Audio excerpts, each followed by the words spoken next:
Hey, this is Brent Leary, and I'm looking forward to spending a few good minutes with Shoel Perlman. Shoel is the VP of Product Management for one-to-one customer engagement for Pega. Shoel, thank you for joining me, man. This is great. I'm glad to be here. Thanks, Brent.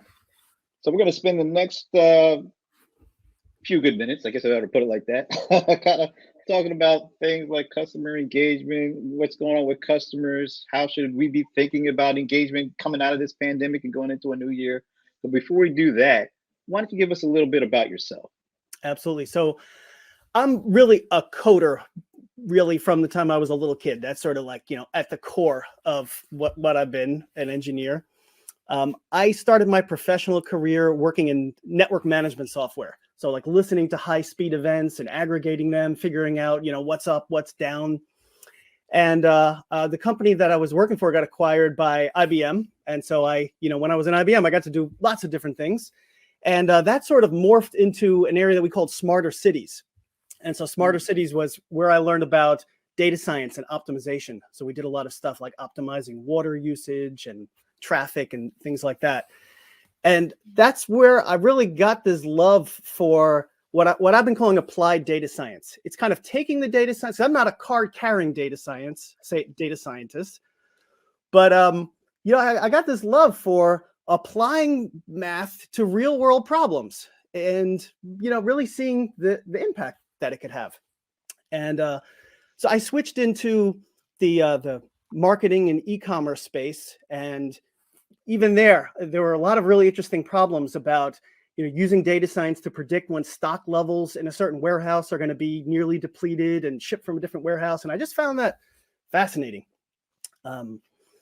So when I joined Pega, there was this problem that I had seen. We had kind of touched upon it. We used to talk about it over beer, where if you could take the type of decisioning, applied data science that's typically used for like call centers, like when you call up and you're about to cancel your service, they have like one chance to say something to you, right? What are they going to say to you to try to keep you from canceling? If you could use that, but for all type of customer engagements, right? Even like sending you emails, so, using what you care about to engage with you. I just felt like that was a really, like a really expansive, but very a vision that I could really grasp my teeth into. And so that's really what I've been working on since I joined Pega. Awesome. So let's talk about how have customer expectations, behaviors, all things customer, how are all these things that they expect and what they do and how they react, how have they changed over years? And maybe we can even break it down into, you know, pre-pandemic, during the pandemic, how have things changed, and maybe what are we going to look like on the other end of this pandemic? But just maybe some of the big basic changes that you've seen. I think one of the biggest things that's changed, and it was in play even before the pandemic, was that people really expect to be communicated about something that's relevant to them. I think for a long time it was just generally accepted that, like, I have two email addresses, not even talking about my corporate one. I have like my real one that I use for friends, and I have my other one, which is for like signing up for newsletters and, e-commerce, not yours, right? But, other ones, right? Right. And I think people just sort of got to this point where they just accepted there's going to be a bunch of junk that goes to the one where you sign up for things. But I think people's patience have worn thin on those. Like I know, like during the pandemic, I had time to like sit down and just unsubscribe to just tons of stuff that I didn't care about because it wasn't relevant to me anymore. And I think that one of the things that's changed is there's been this recognition in the industry that we don't need to do that anymore. We have the technology to do better. I think people have also, because they've been dealing a lot more with, calling companies up directly, there's an expectations that companies will listen and remember. Like when you're on the phone and you express like, don't talk to me about that subscription, it's not something I care about. There's kind of this assumption now that they will have heard you and they will make note of it and use it in the future. Like we're not just like our expectations have risen. It's not enough to just make use of it in that conversation. I think there's the expectation that it will get remembered for a long time. And the next Absolutely. time you talk to someone, they won't ask you about the same thing again.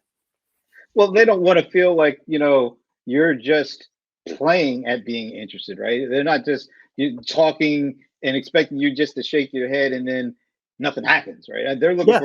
for more meaningful engagement. It seems like, just from my experiences, pre-pandemic, companies could kind of get away with the, yeah, we hear you, yeah, but we're still going to do what we're going to do. Yeah. Not Or even, anymore. I think this pandemic is kind of like told, you need to be more empathetic, and you need to actually show us that you really care, and not just by saying that you care, but really hearing what we're saying and then doing something about that. show it by how you treat me. Yeah. Show that you've listened. If you I think we used to just sort of accept that, oh, I'm going to get transferred to 5 different departments. We sort of just accepted that's just a fact of life. And now I think the bar has risen up because all our interactions are digital. We don't have the patience for it anymore. We're like, what do you mean you're going to transfer me to a 5th department? It's just not okay anymore. And there's so many different, places, layers, complexities, perspectives, where all these interactions can take place between a customer and the vendor. A lot of the folks kind of focus on the customer kind of service piece of that, which makes totally sense because like at the beginning of the pandemic, everybody was in such need for almost everything, just because things changed so dramatically, overnight. And so I was hearing like hundreds of thousands of calls coming in when it used to be like a couple of hundred, a couple of thousand, a month or a day in some instances. And so the emphasis was definitely on, customer support because people needed support. But what about how marketing is handled, the pandemic in the way to interact and engage with customers? If you had to give, like, generally speaking, if you had to give marketers a grade of how they have reacted and responded to customers during the pandemic, what grade would you give it and why? I think it was like a C- for the first 8 or 9 months. And then I think it shot up a lot. And I think you could even see it like on advertisements on TV. Like, remember the first few months, you saw these ads where like, people are hanging out and, they're face to face. And there came this certain point in time when that became a strange feeling to see that, right? And there had to be this, immediate adaptation to people's perceptions have changed. It's no longer okay to make people uncomfortable with things that were from, a previous era, pre-pandemic. I think one of the things that's that I've been excited about, and one of the things that's sort of like risen up the importance of using machine learning, is these campaigns that people have traditionally ran, where they're just based upon demographics. What happened is people's behavior suddenly changed drastically over the course of like 3 or 4 months, and all of the pre-scripted campaigns that were defined before that suddenly were like completely out of alignment with what people were expecting. And so it's really like, the ones who are using machine learning, those systems were able to just adapt to the fact that people's behaviors were very different, and it changed so fast that it's hard for like the pre-scripted parts of it to just get reworked, because a lot of work that goes into making those changes. I tell you, I think for me, it's like finally, and I don't know if this is kind of to a certain extent human behavior, but sometimes we all get kind of locked in with the way we do things, and as long as we can do it that same way, we're not really all that interested in changing. But when something like this happens, where what we typically do, you can't even do it anymore. It forces you kind of to finally break out of that shell and start to try to be more creative and innovative about approaching the issue at hand. So when you think about customer engagement in particular, what has been the mold breakers that finally made companies have to change and do things, and what are some of the best ways that you've seen that happen? I'll say I think it's been in the numbers. Marketing is regardless of how you do it, it tends to be a very quantitative profession. You could really measure, is it working or is it not working? My response rates used to be 3.4%, and now they plummeted to 0.6%, right? And I'm getting unsubscribes. you can't argue with that. It's sort of become like this force of change. So that's actually, I think, been a positive driver towards change. The numbers don't lie.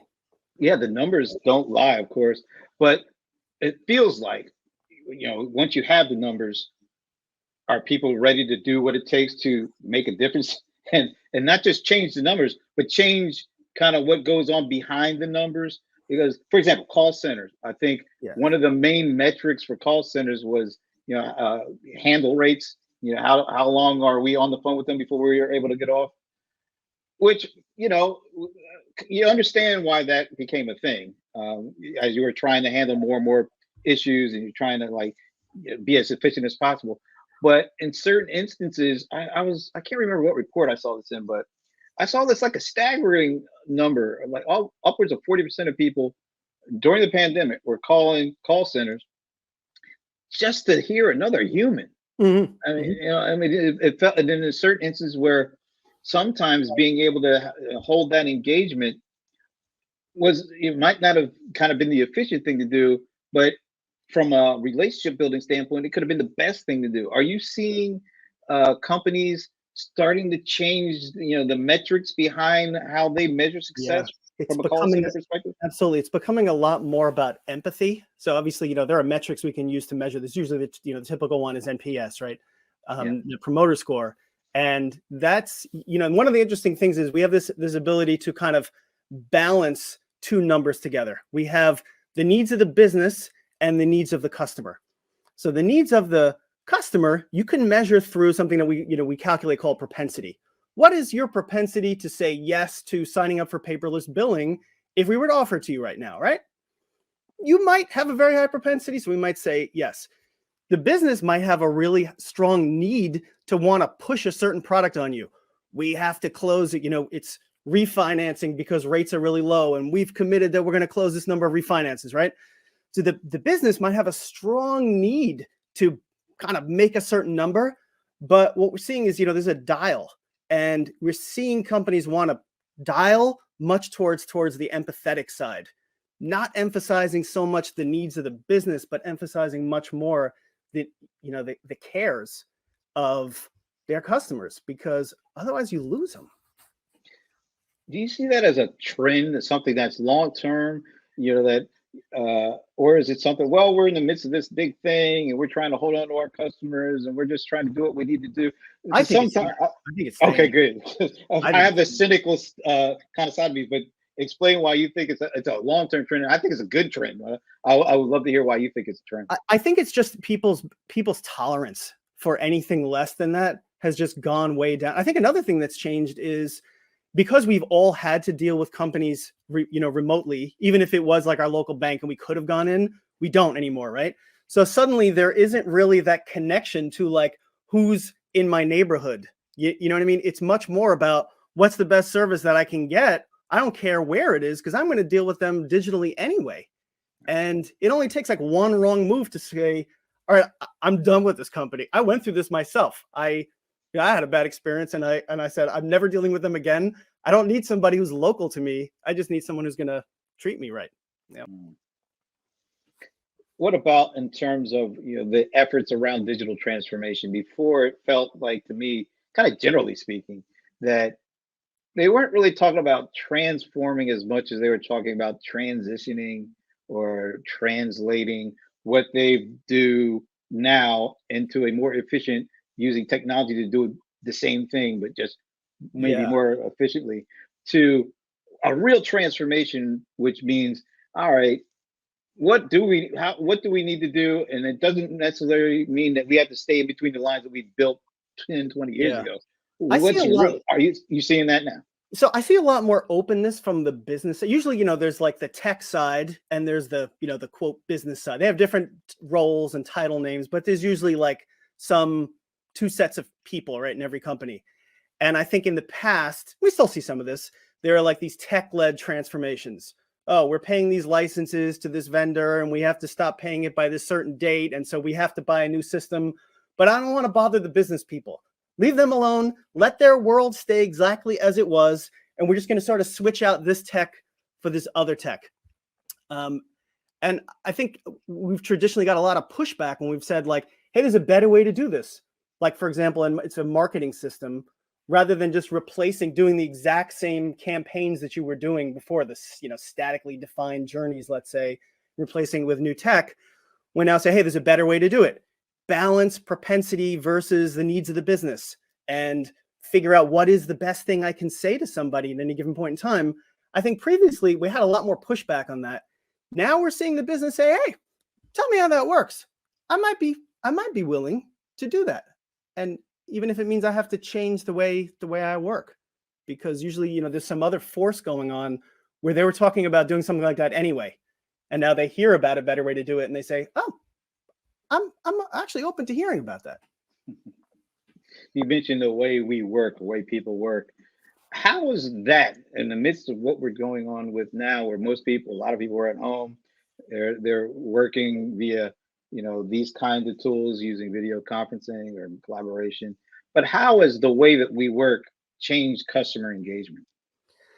Well, I think just even in terms of what we were talking about before about, digital transformation, I think before it was very hard to even get a meeting. You had to like get dates set up and you got to fly somewhere. Now I find that clients are willing to like get on the phone, for half an hour, hear how something should work, and then go on with their day. So that like the speed of interaction and being able to, influence people's mindset is just much faster than it was before. And I think also, when people are interacting, they have, even as consumers, we have more empathy for the person on the other end, because we know they're just like us. They're also sitting in their house, their kids are screaming, they're doing the best they can to help us out. And so when they do help us, we're appreciative. We say, thank you for taking care of me. That's one thing I think I've seen. No, that's awesome. What about, we're in the midst of, the holiday season. Things are, kind of a little uncertain. It's a different kind of uncertainty than last year. We had, last year was the first kind of go around with the pandemic during the holiday season. Now, unfortunately, we're still kind of dealing with the pandemic. It's the second go around, but it doesn't feel the same because of the issues with, supply chain and logistics. And what role does that play in a customer experience today? But what it'll change, what will it be going forward? How will those things that customers really didn't think a whole lot about, but now they're kind of front and center and they impact the overall customer experience? How do things, once they kind of settle down, I hope, but what will that mean to the experience going forward? The supply chain, logistics, all the things that people really don't want to think about, but they affect the customer experience in dramatic ways, particularly now. Yeah, I think that there's probably going to be, we're probably going to go through these fits and starts where we think everything's sort of getting back, and then, it's not going to quite be that way. But I think it's probably going to affect it in the way that, when you offer something to somebody, there's going to be this question of, can you actually fulfill it? And so that's going to mean that, it's another factor that goes into when I'm speaking to somebody, there are 20 things, 30 things that I could talk to them about. It's not just about picking the one I want to sell. It's about picking the one that I'm actually also going to be able to most likely fulfill for them. And that's where I think like the marketing starts to meet the back office in terms of, can you actually do what you offer to do? People are going to prioritize that. Absolutely. Yeah, and how has the relationship between all these different folks in different departments, customer support, marketing, sales, product development, partnerships, how has this experience that we're all going through, how has that changed forever the overall interactions that we have with customers, just how they interact, between them to help customers eventually? I think it's the expectation that there's no longer this acceptance that, you can't figure things out with a partner. I think, clients expect that vendors will be able to get together. There's no more excuse for, oh, this company's based in India and this company's on the, on the West Coast. I think there's an expectation that you guys will get together. We know that you're all at home. We know that, you could stay up a little bit late, get on the phone, get in a WebEx, figure it out, please, on my behalf as a customer. Wow. So do you think meeting customer expectations is going to be more difficult because of this experience that we're going through than it was pre-pandemic? I unfortunately I think it will be because the expectations have risen. I think maybe if it was like 6 months, it might have gone back, but we've been in this for long enough now where the expect people have seen how it can be and how collaboration can work. Even how companies can collaborate and how people in different departments of the same company can collaborate, and that expectation is not going away. Hmm. I think it's here to stay. It's going one way still. Those expectations seem to be continually ratcheting up, it feels like. Yeah, I mean, even like sometimes I go into the office, but it's actually easier for everybody to get in a in a Zoom. You have better audio and better video than it is to get in one room. Awesome. Let's talk about the change. Maybe if there is a change, or what the change is. The correlation between good customer experiences and good employee experiences. How do you see that? Is there a direct correlation? Is it an equal part? This equals that? How do you explain it? Because I've been involved with a lot of industry conversations, and there's a pretty sizable debate as to the importance of employee experience to customer experience. How do you see it? I see that employee, especially if you have client-facing employees, right, who are on the front lines. I think that we used to be acceptance of there used to be this acceptance of, oh, my system's down right now, it's a little bit slow. Now, like, that represents the employee experience, right? If they're having a hard time getting an answer, or they're speaking about something that doesn't quite resonate, there's a much lower threshold that people have for accepting that now. I think they kind of accept that, like, as a back office, company, in terms of like back office systems, you're going to get them hammered out and working and talking to each other. So the person on the front line is able to answer questions quickly and fluidly. So I think it does directly impact customer experience. Even more so now than in the past? Yeah, just because we're more exposed to it now. We're always dealing with companies digitally, and we're always having to, we're asking more complicated questions too of companies. That leads to the whole AI. Where does AI fit into where we're going with things? Let's go with the example you just laid out. If you're a customer support agent, you want to be able to ask or handle the situation that a customer has, especially if it's some kind of a emergency situation. You want to be able to handle it as quickly and efficiently, but as empathetic as possible. How does AI help in that regard? How do they leverage it and use it in a way that makes that relationship even stronger after the interaction is done? Yeah, I think it's that it's very hard to train. Sometimes what we found is, like, the best agents usually are able to outperform AI, right? The top 1%, because they've been around the company, they understand all the offerings in depth.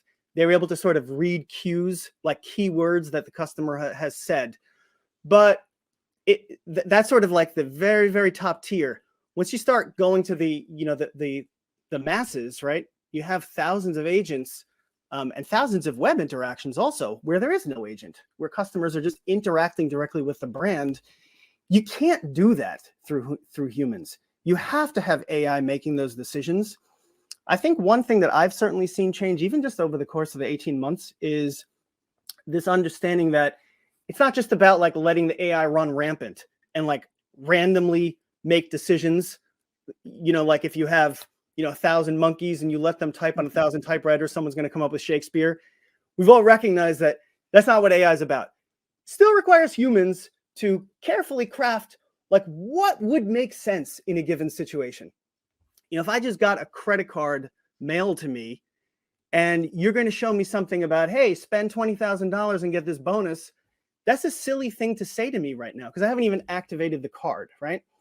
That's not something you need AI for. That's something that you need marketers to sit down and be very clear about. I have these stages that a customer goes through in their journey towards deepening their relationship with me. And you have to constrain the AI to give it room to maneuver, right? So it can learn, but it can't just experiment, right? That's, I think, something that I think a lot of people have grasped that even over in this past 18 months. It is not really one or the other. It's really bringing the two together. It's bringing like the common sense of a marketer and their ability to map out those steps that their customers go through and allowing the AI to work to kind of riff off of that in the space that it's given. And that kind of leads up to this whole talk and discussion around journeys, customer Mm-hmm. journeys. And it seems like you guys are big into that, and you've got some things that you're doing around that. Yeah, I think there's been this idea in the industry that the customer journeys are kind of in conflict with AI, right? Like I've been in the room with marketers and they're really proud. I was in a room once where folks broke out like a 10-foot Visio printout. They put it on the wall with like all these like really, really intricate lines and branches. They were really proud of it because they put a lot of work into going through like, what are all the steps? It was an insurance company, right? And they're like, what are all the things that happen? And when you're 30 days before a renewal period, one of these 4 things needs to happen, right? And I think they felt in that conversation when I started talking about, using AI and next best action, they were kind of thinking like, so you're invalidating all of this work that I've done to understand my customers? I'm not cool with that. That's not empathetic. And I think what we've had to do, is a nut that we had to crack with customer journeys, which was really giving the marketer the place where they express that understanding of the different situations their customers can be in. And then coming up with not just one thing you might say 10 days before a renewal, but let the creativity run free. Come up with 50 different ways to approach that situation. Let the AI experiment on which of those things is most likely to get the person to renew. You know what I mean? But pick from those 50 things in that situation, because that's what makes sense in that situation. It's almost like marketers already feel like they're creative, but maybe they got to start looking at creativity in a different way, in an expanded way, to take advantage of what AI is bringing them and freeing them to do, basically. Exact freeing is the key thing. We want to unleash their creativity in thinking of all the different ways you could word something and all the different ways you could appeal to somebody. But we don't want them to have to do is we don't want them to have to write like database SQL queries looking for the specific person to send this specific message to. The AI can do that part, and much more at scale. Absolutely. So how does that concept, how do you think that changes marketing, or how should it change the marketing industry going forward? It really should be, I think, about being like, I think of it as like feeding the brain, right? You need a constant fresh stream of content. I'll use what the example I was using before about, when we got a few months into the pandemic, the types of messages that we expected to see, some of them were jarring and some of them showed us like, oh, they really understand what world I'm living in right now. Like we started seeing these ads about, oh, you're working at home and your kids are screaming, right? You could relate to that.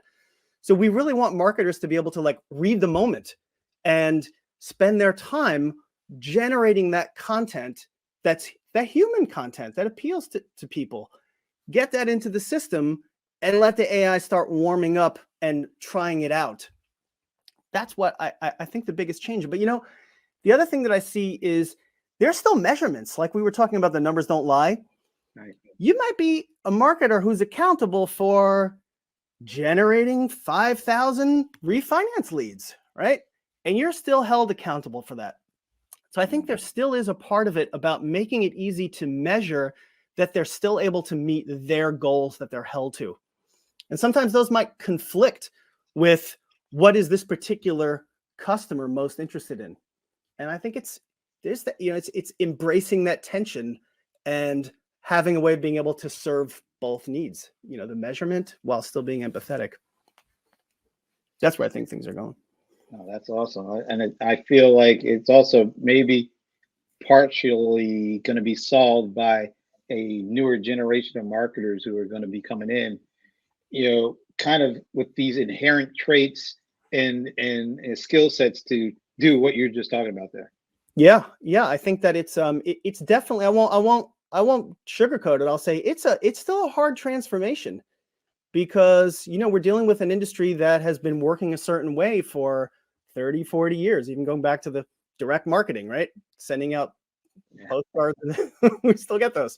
And for those, you really do have to like address it to a certain person. There are ways of using AI for that as well, but it's obviously, you don't get the same click right away that you do through digital channels or the same feedback loop.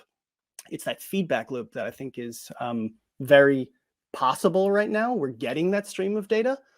Another thing that I think is taking off is listening. There's a lot of talk in the industry about privacy, and we kind of get skeeved out when, even happens to me. I'm having a conversation with my wife, and then I see an ad for something, right? We kind of think like, how could that have happened?